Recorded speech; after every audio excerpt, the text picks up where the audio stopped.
Assalamu alaikum everyone. This is Nawala Khan. Hopefully you guys doing well. So आज हम बात करेंगे कि Amazon पे आपने सेलर सेंट्रल को मैनेज कैसे करना है। जैसे कि आप जानते हैं, इससे पहले मैं आपको बता चुका हूं कि किस तरीके से आपने ब्रांड हंटिंग करनी है, कैसे आपने बात करनी है ब्रांड्स के साथ, कैसे आपने रिपोर्ट राइटिंग करनी है। ये सारी चीज़ें मैंने आपको बताया है और किस तरीके से आप डायरेक्ट मैसेज कर सकते हैं ब्रांड्स के साथ और किस तरीके से आपने अप्रोच करनी है। इन सब चीज़ों पे मैंने तकरीबन लेक्चर्स सारे कवर किए हुए हैं। आज का जो लेक्चर है वो है हमारा सेलर सेंट्रल के हवाले से, क्योंकि ये बहुत ज़्यादा इंपॉर्टेंट होता है कि आपको पता होना चाहिए कि अमेजोन सेलर सेंट्रल को कैसे मैनेज करना है। क्योंकि जब तक आप उसको समझोगे नहीं तो आपको काफ़ी सारे इश्यूज फेस करने होंगे। लाइक आपने बिजनेस रिपोर्ट्स कैसे निकालना है, कैसे अपनी इन्वेंट्री को मैनेज करना है, कैसे रिप्राइसर को आपने सेट करना है। मैं यहाँ ये बताता चलूँ कि रिप्राइसर अमेजोन के अंदर एक ऐसी फीचर है जिसमें आप क्या कर सकते हैं, बाई बॉक्स की रोटेशन के लिए प्राइस को मिनिमम और मैक्सिमम करके सेट करके छोड़ते हैं और जो आपके कंपटीटर है वो जैसे ही प्राइस रिड्यूस करते हैं या इंक्रीज करते हैं तो ऑटोमेटिकली आपकी प्राइस क्या हो जाती है, वो रिड्यूस या इंक्रीज हो जाती है। इस रिप्रेसर के अगर बेनिफिट की बात की जाए तो वो ये है कि जो यूएसए और कनाडा का टाइम जोन है वो हमारे टाइम जोन से काफ़ी डिफरेंट है। तो हम इसके ज़रिए ये फ़ायदा उठा सकते हैं कि अगर वहाँ पर कोई टाइम उनका जो टाइम पे जो प्राइस में चेंजेस आते हैं वो अगर कर भी जाए कोई, तो हमें ऑटोमेटिक क्या कर सके, हम यहाँ हमारी जो प्राइस है वो इंक्रीज़ या रिड्यूस हो सके। क्योंकि जब आप रिप्रेसर सेट करते हैं तो अपनी मिनिमम और मैक्सिमम प्राइस सेट करते हैं, जिससे क्या होता है ऑटोमेटिक आपको बाई बॉक्स की जो प्राइस होगी उस पर रिड्यूस होकर आप चले जाएंगे, ठीक है, या इंक्रीज होकर। तो ये बेनिफिट है रिप्रेसर का। इसी तरह से बाकी चीज़ें भी सेलर सेंट्रल के अंदर अगर आपको थोड़ी बहुत भी कोई इशू आता है, सम टाइम अकाउंट डाउनग्रेड हो जाता है तो आपका उसको अपग्रेड कैसे करना है, चार्ज मेथड को कैसे चेक करना है, ये सारी चीज़ों पे मैं ए टू जी आप लोगों को समझाऊंगा। आप लोगों से गुजारिश ये है कि अगर अभी तक हमारे चैनल का ऐसा नहीं बने तो इस रेड बटन के ऊपर क्लिक करें, साथ ही बेल आइकन कॉल का पुश करें ताकि आप हमारे चैनल का ऐसा बन सके।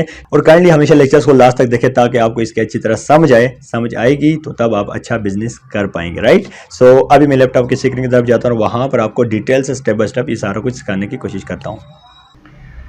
जैसे कि आप देख सकते हैं मैं अमेजोन सेलर सेंटर में लॉग इन हुआ हूँ। अब यहाँ पर हम डिस्कस करेंगे कि किस तरीके से जब आप कोई न्यू इन्वेंट्री लाइव करते हैं तो उसको कैसे आप मेंटेन करते हैं या कैसे मैनेज करते हैं, ठीक है। ये बहुत ज़्यादा इंपॉर्टेंट है, आपको पता होना चाहिए कि सेलर सेंटर को कैसे ऑपरेट किया जाता है, ठीक है। अब इसके अंदर तो बहुत सारे फीचर्स है, लेकिन मैं आपको कुछ इंपॉर्टेंट फीचर्स आज बताऊँगा और जो रह जाएंगी वो नेक्स्ट लेक्चर में हम कवर करेंगे, ओके। सबसे पहले यहाँ पर जैसे कि आप जानते हैं कैटालॉग में जाकर हम किसी भी प्रोडक्ट को हमने ऐड प्रोडक्ट्स करना होता है, यानी किसी प्रोडक्ट को मी टू करना हो तो हम यहाँ से जाकर क्या करते हैं, उस प्रोडक्ट को ऐड टू प्रोडक्ट्स में ऐड कर देते हैं, ठीक है। फॉर एग्जांपल अगर आपके पास कोई एसएन पड़ा है, उस एसएन को आप यहाँ पर क्या करेंगे, ऐड टू प्रोडक्ट्स के ऊपर क्लिक करेंगे। देन उसके बाद आप क्या करेंगे, यहाँ पर वो एसएन आप जैसे पुट करेंगे तो क्या होगा, पुट करने के बाद सर्च बार पे क्लिक करेंगे तो वो आगे प्रोसीड हो जाएगा, ठीक है। तो ये मैं आपको पहले बता चुका हूं कि मी टू किस तरह किया जाता है, सो लिहाजा मैं अभी दोबारा रिपीट ये नहीं करूंगा। देन उसके बाद यहाँ पर जो इन्वेंट्री की जो टैब है, यहाँ पर आपने कुछ चीजें बहुत इंपॉर्टेंट है समझना है।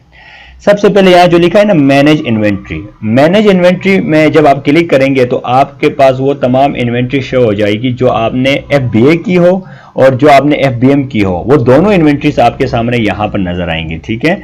मैनेज इन्वेंट्री में आपको तमाम इन्वेंट्री नजर आएगी, जितनी भी आपकी इन्वेंट्री इसके अंदर पड़ी है वो सारी इन्वेंट्री आपको नजर आएगी मैनेज इन्वेंट्री के अंदर। आप यहाँ से क्या कर सकते हैं, किसी भी तरह की अल्ट्रेशन कर सकते हो, प्राइस चेंज करना चाहे यहाँ से प्राइस आप चेंज करो। लेट्स से आप कहते हैं जी मैंने इसकी प्राइस चेंज करना है, $10 करना है, ठीक है। आप यहाँ पर 10 लिखोगे और देन उसके बाद सेव के ऊपर क्लिक करोगे, ठीक है। जैसे आप करेंगे आफ्टर 15 मिनट्स के बाद ये प्राइस आपकी अपडेट हो जाएगी। इसी तरह से यहाँ पर आपको एफबीएम और एफबीए की दोनों लिस्टिंग मैनेज इन्वेंट्री के अंदर सारी नजर आएंगी। जबकि दूसरा काम अगर आप इसके बाद नीचे देखें मैनेज एफबीए इन्वेंट्री के ऊपर क्लिक करते हैं तो वहां से क्या होगा, आपको सिर्फ एफबीए की लिस्टिंग्स नजर आएंगी, यानी आपको एफबीएम की जो लिस्टिंग आपने की वो यहाँ पर आपको नजर नहीं आएंगे, ठीक है। तो यह चीज आपने मेक श्योर करना है कि आपने मैनेज एफबीए इन्वेंट्री करनी है या एफबीएम और एफबीए दोनों को आपने देखना है एक साथ, ठीक है। तो आप यहाँ से जाके देख सकते हैं। अब यहाँ पर आप किसी भी तरह का अल्ट्रेशन करना चाहते हैं, सेम वहां जिस तरह किया था उस तरह का आप यहाँ पर भी कर सकते हैं। हाँ, दूसरी चीज, अगर आप चाहते हैं कि जी यहाँ पर जो लिखा हुआ है ना बिजनेस प्राइस क्या होता है, मिसाल के तौर पर यहाँ पर जो ये प्रोडक्ट है ना 8.60 सेंट का ये सेल हो रहा है, ठीक है। अगर आप कहते हैं जी मैं बिजनेस प्राइस लगाना चाहता हूँ कि ये जो 8.60 सेंट के ऊपर कट लग जाए और मुझे यहाँ पर दिखाए जी 7.50 सेंट, वो जो ऊपर कट सा लग जाता है ना उसको कहा जाता है बिजनेस प्राइस। और वो बिजनेस प्राइस को आप क्या करते हैं, जो कस्टमर है उसको शो करते हो ये प्रोडक्ट इतने की है, लेकिन मैं आपको दे रहा हूँ, लेट्स से आप कहते हो जी 8.30 आप सेंट आप लगाते हो, और आपका जो ये आप कहोगे इतना परसेंट आपने प्रॉफिट किया। आप जब ये करके सेव करोगे तो ये आपकी बिजनेस प्राइस में ऐड हो जाएगी, ठीक है। इसको कहा जाता है बिजनेस प्राइस। ये आपने अक्सर देखा भी होगा कि जी 60 लिखा होता है, ऊपर कट लग के आगे आपको $55 नजर आते हैं। बेसिकली ये इस तरीके से बिजनेस प्राइस लगाई जाती है, ठीक है। देन उसके बाद यहाँ पर जो चीज़ है, जो इन्वेंट्री आपकी इनबाउंड में होगी, जब आप शिपमेंट क्रिएट करते हैं तो सबसे पहले इनबाउंड में चली जाती है, देन उसके बाद आपकी रिजर्व में जाती है, और देन उसके बाद अवेलेबल हो जाती है, ठीक है। तो ये चीज़ें आपको पता चलता है। जब आपकी इन्वेंट्री यूपीएस पिक करता है, ट्रैक करता है, तो वो इनबाउंड में आती है, देन उसके बाद रिजर्व में अमेजोन तमाम चीज़ें ट्रैक करने के बाद देन अवेलेबल करता है। और अगर आपको कोई रिटर्न आया है, किसी भी तरह का आपका प्रोडक्ट एक्सपायर है, तो वो अनफुलफिल में आपको नजर आएगा यहाँ पर, ठीक है। उसके अलावा अगर आप यहां पर देखना चाहते हैं जी, किसी भी तरह से आप चाहते हो जी मैंने दोबारा इन्वेंट्री शिप करनी है, नई इन्वेंट्री मंगवानी है इस लिस्टिंग के ऊपर, तो आप क्या करोगे, यहां से ऊपर सेक्शन में जाओगे और यहां से क्या करोगे, सेंड रिप्लेनिश इन्वेंट्री। सो आप जैसे ही सेंड रिप्लेनिश इन्वेंट्री के ऊपर क्लिक करेंगे तो आपके सामने क्या हो जाएगा, आपके सामने न्यू शिपमेंट क्रिएशन का एक डैशबोर्ड ओपन हो जाएगा, ठीक है। उस डैशबोर्ड में आप क्या करते हैं, शिपमेंट क्रिएट करते हैं। तो ये इस तरीके से हम क्या करते हैं, हम सेंड रिप्लेनिश इन्वेंट्री करते हैं अमेजोन के ऊपर। ये भी उम्मीद है आपको समझ आ गए होंगे, ठीक है। देखो यहाँ पर आपके सामने ये सारा कुछ नजर आ रहा है। यहाँ एक चीज याद रखिएगा, अमेजोन के 2 वर्क फ्लो है, किसके लिए, अमेजोन के 2 वर्क फ्लो है शिपमेंट क्रिएशन के लिए। एक नया जो बना है, ये नया इनका वर्क फ्लो है। दूसरा जो है वो है ओल्ड, यहाँ ऊपर जाए ना, ये देखो यहाँ पर जो नजर आ रहा है ये लिखा हुआ है old work flow will remain available. यहाँ पर जाओगे, submit survey and go back to the previous work flow, यहाँ पर जाओगे तो आपका ओल्ड वर्क फ्लो ओपन हो जाएगा अमेजोन के ऊपर, ठीक है। तो ये बहुत ज़्यादा इंपॉर्टेंट है कि आपने किस वर्क फ्लो, अगर आपको नया समझ नहीं आता तो आप ओल्ड वर्क फ्लो के ऊपर भी इस तरीके से काम कर सकते हैं, राइट। सो अब मैं दोबारा बैक चले जाता हूं और मैं अगेन आपको समझाता हूं कि हमने क्या करना था, ठीक है। ये सो देन उसके बाद हम देखते हैं जी, यहां पर अगेन जाते हैं, सिलेक्ट करने के बाद यहां एक ऑप्शन है क्रिएट रिमूव ऑर्डर। अच्छा, क्रिएट रिमूव ऑर्डर हम कब करते हैं, जब आप इस पे ऊपर क्लिक करते हैं तो आपकी इन्वेंट्री अगर स्टक हो गई है, इन्वेंट्री सेल नहीं हो रही, आपको लगता है जी बहुत टाइम से मेरी इन्वेंट्री वहां पर पड़ी है, या फिर आप इन्वेंट्री को लिक्विडेशन करना चाहते हैं, या फिर आप चाहते हैं डिस्पोज कराना चाहते हैं, तो ये 3 सारे ऑप्शंस आपको रिमूवल ऑर्डर से ही होंगे, ठीक है। क्रिएट रिमूवल ऑर्डर करेंगे, अपनी इन्वेंट्री को सिलेक्ट करके इस तरीके से जैसे मैंने किया है, देन आपके सामने अमेजोन यहां पर 3 ऑप्शंस दिखाएगा, ठीक है।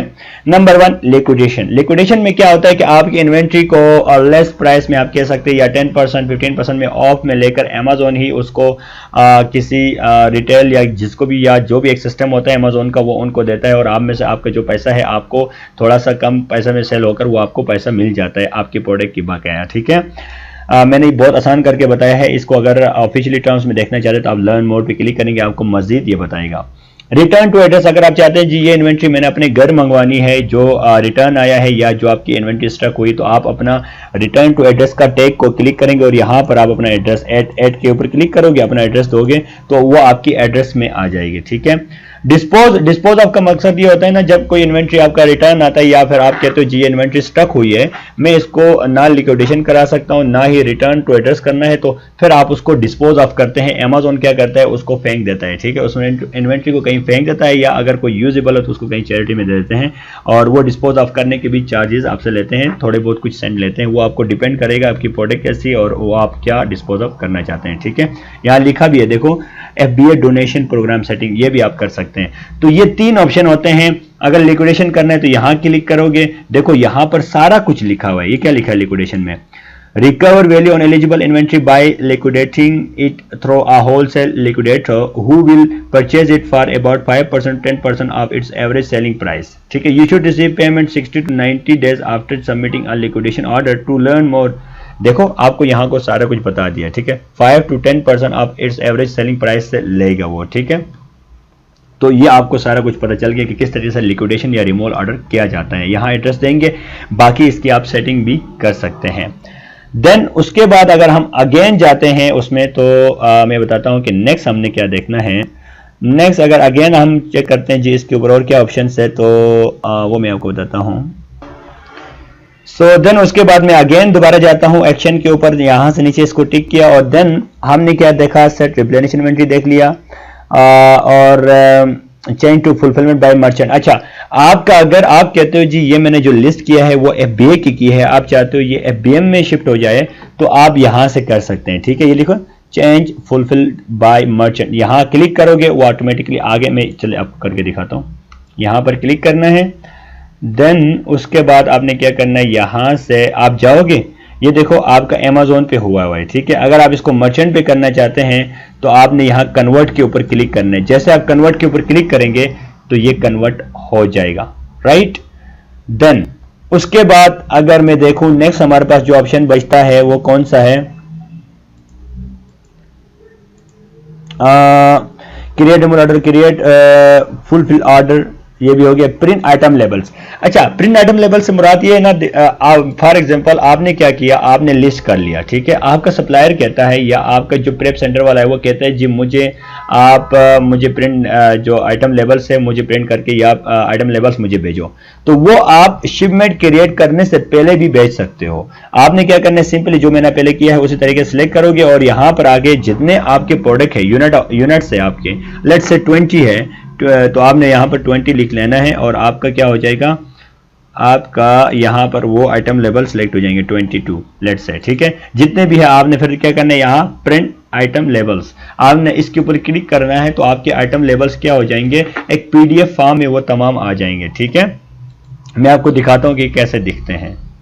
देखो यहां पर आपको इस तरीके से आइटम लेबल्स ये नजर आएंगे, राइट। देखो ये आपको ओपन हो गए ये सारे। तो ये पीडीएफ आप अपना सप्लायर को भी भेज सकते हैं, अपना जो ब्रांड है अगर वो लगाता है तो उसको भी भेज सकते हैं, क्योंकि हर प्रोडक्ट के ऊपर एफएनएसक्यू लगेगा ना, तो ये वो उसके ऊपर लगा लेते हैं। तो या फिर अगर आपका प्रेप सेंटर है तो वो भी इसको इस तरह आप भेज सकते हैं। ठीक है, बगैर शिपमेंट क्रिएट किए, शिपमेंट बेशक आप बाद में भी क्रिएट कर सकते हैं। देन उसके बाद मैं आपको बताता हूं कि नेक्स्ट ऑप्शन हमारे पास क्या आता है। अगेन मैं जाता हूं उसमें और नेक्स्ट ऑप्शन हमारे पास क्या है, एक्टिव, ओके। देन अच्छा क्लोज लिस्टिंग, अगर आप किसी लिस्टिंग को क्लोज करना चाहते हैं तो आप यहां पर क्लिक करेंगे। डिलीट प्रोडक्ट एंड लिस्टिंग करना चाहते हैं तो यहां से आप कर सकते हैं। ठीक है, जैसे क्लिक करेंगे 15 मिनट के अंदर आपकी ये क्लोज या डिलीट हो जाएगी। ओके, अच्छा ये तो कुछ इंपॉर्टेंट चीजें थी जो मैंने आपसे शेयर करनी थी, हो गई। यहां पर प्राइस में मैंने आपको सारा कुछ समझा दिया। अब मेन चीज की तरफ आते हैं। यहां पर ऊपर लिखा है ना प्राइसिंग, याद रखिएगा जब भी आप Amazon FBA होलसेल में होते हैं तो यहां पर आपको ऑटोमेट प्राइसिंग यानी आपको रिप्राइसर यूज करना पड़ता है। ठीक है, तो Amazon के अंदर अपना एक फीचर है जिसको कहा जाता है रिप्राइसर या ऑटोमेट प्राइसिंग रूल, उसको आप फॉलो करते हैं। वहां पर आप अपना जब SKU लगा लेते हैं तो उसमें क्या होता है कि आपकी प्राइस ऑटोमेटिकली रोटेट हो जाती है। ठीक है, मैं जाता हूं ऑटोमेट प्राइसिंग, जैसे आप इसके ऊपर क्लिक करेंगे तो आपने यहां पर अपने एक मुख्तलिफ वो बना लेते हैं, आप अपने कस्टमाइज प्राइसिंग रूल बना लेते हैं। ठीक है, तो अब आप बनाना चाहते हैं तो बना भी सकते हैं। कैसे बनाएंगे, यहां से create a customise price rule पे जाओगे, सिंपली आप इसके ऊपर जाकर आपने सबसे पहले what type of rule do you want, आप कौन सा रूल चाहते हैं। ठीक है, competitive feature offer, competitive lowest price, external price, sales. तो हमेशा याद रखें हम कॉम्पिटिटिव फीचर ऑफर का लगाते हैं, ये वाला होता है। How do you want to name this, मैं कहता हूं जी सो लेट्स से मैं लिख लेता हूं जी यूएसए शेफ 1। ठीक है, कोई भी नाम आप लिख ले ताकि आपके लिए आसानी हो। Then proceed to marketplace select करोगे और देन अब आपने मार्केट प्लेस, जो मार्केट प्लेस है वो सिलेक्ट करोगे। मेरा .com पे मैं कर रहा हूं, मैंने इसको सिलेक्ट किया एंड सेव एंड कंटिन्यू करोगे। अब आपने यहां पर देखिए क्या करना है, इस चीज को समझ लीजिएगा। ठीक है, which pricing action do you want to Amazon to take. So अब यहां पर हमने समझना है जी which pricing action do you want to take. अच्छा जी, यहां पर आओ और match the feature offer price, इसको हमने सेलेक्ट करना है। All offers on Amazon for the Amazon एस and conditions, okay. Select this option will set your price to the price of Amazon, okay, ये यस रहने दो। Do you want to continue repricing if you update your pricing in yes I want to continue repricing, no I want to pause repricing. आप इनमें से कोई भी आप कर सकते हैं। ठीक है, तो करने के बाद देन सेव दिस रूल करोगे तो आपका क्या हो जाएगा, ये रूल सेव हो जाएगा। ठीक है, जैसे आपका ये रूल सेव हो जाएगा तो अब आपने क्या करना है, आपने इसके ऊपर प्रोडक्ट को आपने मैच करके इसके साथ फीड कर सकते हैं। ठीक है, तो अब ये कैसे करेंगे आप, वो मैं आपको बता देता हूं।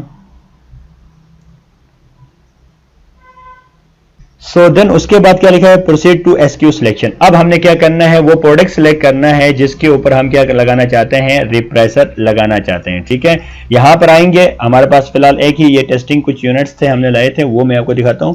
तो आपने इसको सिलेक्ट किया और करने, सो देन मैं क्या करूंगा, यहां से टेक एक्शन, और उसके बाद यहां से जो आपने नेम सिलेक्ट किया था प्राइसिंग रूल का, यूएसए शेफ 1 मैंने लगाया था, और देन उसके बाद स्टार्ट रिप्रेसिंग। ठीक है, जैसे आप ये करेंगे विद इन 15 मिनट्स के अंदर ये रिप्रेसर स्टार्ट हो जाएगा। अब इस कॉन्सेप्ट को समझिएगा हम क्यों लगाते हैं। ये रिप्रेसर का लगाने का मकसद ये होता है कि मिसाल के तौर पर आपने ये रिप्रेसर लगा लिया।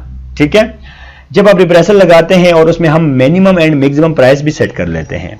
यहां पर जैसे कि ऑप्शन था ना, इधर देखो ये लिखा हुआ है ना, set minimum and maximum price. So यहां से आप अपनी मिनिमम और मैक्सिमम प्राइस को सेटअप कर सकते हैं। ठीक है, मैं कहता हूं जी इसका मिनिमम प्राइस $10 और मैक्सिमम मैंने इसका 11 लगा लिया, या कोई भी आप लगाए 13 लगा लेते। अब इसका मकसद समझिएगा, हमेशा ये होता है ना, जब आप न्यू आते हैं तो आपको बाय बॉक्स विन करने के लिए क्या करना पड़ता है, रिप्रेसर को ऐसा फीड करना पड़ता है कि आपकी प्राइसिंग इस तरह रोटेट हो जैसे बाय बॉक्स की प्राइस है। ठीक है, अब होता यह है कि जो हमारा टाइम जोन है, जो पाकिस्तान में है हमारा टाइम जोन, और जो यूएसए कनाडा का जो टाइम जोन है उसमें काफी फर्क है। तो हम जब ये रिप्रेसर सेट करके छोड़ते हैं तो वहां के टाइम में अगर कोई प्राइस में चेंजेस भी करता है, हम अगर उस वक्त लैपटॉप के सामने नहीं है, हम सोए हुए हैं, तो फिर भी क्या हो जाएगा, यहाँ ऑटोमेटिक जो आपने मिनिमम और मैक्सिमम प्राइस लगाई है उसके मुताबिक अगर उसके अंदर बाय बॉक्स की रोटेशन है, उसके अंदर कोई प्राइस है, तो वो ऑटोमेटिकली रोटेट हो जाएगी। क्योंकि यहां पर आपने लिमिट लगाया कि अगर किसी ने, यहां आपने मिनिमम 10 लगाया, किसी ने 9.50 लगाया है ना अपना रिप्रेसर में प्राइस किसी और ने, तो अगर वो बाय बॉक्स उस पर आ रहा है तो फिर आपका यहां से नीचे नहीं जाएगा, आपका यहां पर रुक जाएगा। ठीक है, और किसी ने मैक्सिमम अगर जितना भी लगाया है, आपने अगर मैक्सिमम ये लिमिट लगाई तो इससे ऊपर आपकी प्राइस नहीं जाएगी। सो इस तरह से आपने क्या करना है, अपना प्राइस सेट करना है मिनिमम एंड मैक्सिमम। ठीक है, तो होपफुली आपको इसकी भी समझ आ गई होगी किस तरीके से रिप्रेसर को यूज किया जाता है। ठीक है, अच्छा जी, ये जो रिप्रेसर होता है ना, जो अमेज़न के अंदर अपने फीचर से तकरीबन आप 20 SKUs के लिए ये यूज कर सकते हैं। मोर देन 20 हो तो फिर आपको अपना कोई और जो दूसरे प्राइवेट होते हैं या जो आप बाई करते हैं रिप्रेसर्स, वो आपको लेने पड़ेंगे। ठीक है, होपफुली आपको इससे जरूर फायदा हुआ होगा। इंशाल्लाह हम नेक्स्ट लेक्चर में मजीद यहाँ से हम आगे चलेंगे कि ऑर्डर्स को कैसे मैनेज किया जाता है, एडवर्टाइजिंग क्या होती है, और मजीद रिपोर्ट्स हम देखेंगे। आपको अकाउंट की कुछ सेटिंग्स होती है वो बताऊंगा, जब भी आपका अकाउंट डिग्रेड होता है उसको अपग्रेड कैसे किया जाता है, और ये सारी चीज़ें आपको स्टेप बाय स्टेप बताऊंगा। लेकिन आज के लेक्चर को हम यहीं पर स्टॉप करते हैं। अपना ख्याल रखिएगा, मेरे लिए भी दुआ कीजिएगा। अल्लाह हाफिज़, पाकिस्तान जिंदाबाद।